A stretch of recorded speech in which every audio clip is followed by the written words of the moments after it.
ನಮಸ್ತೆ, ನಾನು ನಿಮ್ಮ ಜಿ ಮಾತಾಡ್ತಾ ಇದ್ದೀನಿ. ಮಗ್ಗಿ ಪುಸ್ತಕ ಒಂದು ಚಿತ್ರ ಬರ್ತಾ ಇದೆ.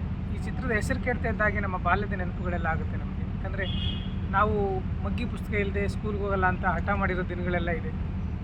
ಮಗ್ಗಿ ಪುಸ್ತಕ ಬಾಲ್ಯಕ್ಕೂ ಒಂದು ಅವಿನಾಭಾವ ಸಂಬಂಧ. ಸೊ ಹಾಗಾಗಿ ಮಗ್ಗಿ ಪುಸ್ತಕ ಅಂತ ಹೆಸರು ಕೇಳಿದ ತಕ್ಷಣ ಒಂದು ಏನೋ ಒಂದು ಫೀಲ್ ಆಗುತ್ತೆ ಅದು.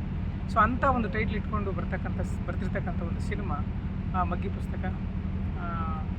ತುಂಬ ಚೆನ್ನಾಗಿ ಸೊಗಸಾಗಿ ಇದರಲ್ಲಿ ಚಿತ್ರೀಕರಣ ಮಾಡೋದ್ರ ಜೊತೆಗೆ 5 ಹಾಡುಗಳಿದೆ. 5 ಹಾಡುಗಳು ಕೂಡ ತುಂಬ ಸೊಗಸಾಗಿ ಬಂದಿದೆ. ಒಂದು ವಿಭಿನ್ನ ಪ್ರಯತ್ನ ಮಾಡಿದ್ದಾರೆ ಇಲ್ಲಿ. ಎಸ್ ನಾಚಪ್ಪ ಅಂತ ಮ್ಯೂಸಿಕ್ ಡೈರೆಕ್ಟ್ರು.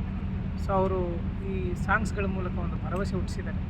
ಅದರ ಜೊತೆಗೆ ಹರಿವರಾಸನಂ ಇವ್ರದ್ದು ಪ್ರಥಮ ನಿರ್ದೇಶನ ಚಿತ್ರ ಕೂಡ ತುಂಬ ಚೆನ್ನಾಗಿ ಬಂದಿದೆ, ಸೊಗಸಾಗಿ ಬಂದಿದೆ. ಎಲ್ಲ ಕಲಾವಿದರು ತುಂಬ ಚೆನ್ನಾಗಿ ಮಾಡಿದ್ದಾರೆ. ಜೊತೆಗೆ ನನಗೆ ಅನಿಸಿದೆ ಏನಂದರೆ ಸಾಂಗ್ಸ್ ಕೇಳ್ತಾನೆ ಇರಬೇಕು ಅನಿಸುತ್ತೆ. ಸೊ ಎಲ್ರಿಗೂ ಇಷ್ಟ ಆಗುತ್ತೆ, ಖಂಡಿತ ಸಿನಿಮಾ ಕೂಡ ಇಷ್ಟ ಆಗುತ್ತೆ. ಒಂದು ಸಾಮಾಜಿಕ ಕಳಕಳಿ ಇಟ್ಕೊಂಡು ಮಾಡಿರ್ತಕ್ಕಂಥ ಚಿತ್ರವನ್ನು ನೋಡಿ ಅಪ್ಪಟ ಕನ್ನಡಿಗರು ಸೇರಿ ಮಾಡಿರ್ತಕ್ಕಂಥ ಚಿತ್ರ. ಇಂಥ ಚಿತ್ರವನ್ನು ಗೆಲ್ಲಿಸೋದ್ರ ಮೂಲಕ ಕನ್ನಡ ಚಿತ್ರಗಳನ್ನ ಪ್ರೋತ್ಸಾಹಿಸೋದು ನಮ್ಮೆಲ್ಲರ ಕರ್ತವ್ಯ ಅಂತ ಅನಿಸುತ್ತೆ. ಸೊ ಹಾಗಾಗಿ ಎಲ್ಲರೂ ಪ್ರೋತ್ಸಾಹಿಸಿ ಮಗ್ಗಿ ಪುಸ್ತಕವನ್ನು ಗೆಲ್ಲಿಸಿ ಅಂತ ಈ ಮೂಲಕ ಕೇಳ್ಬೋದು. ನಮಸ್ಕಾರ.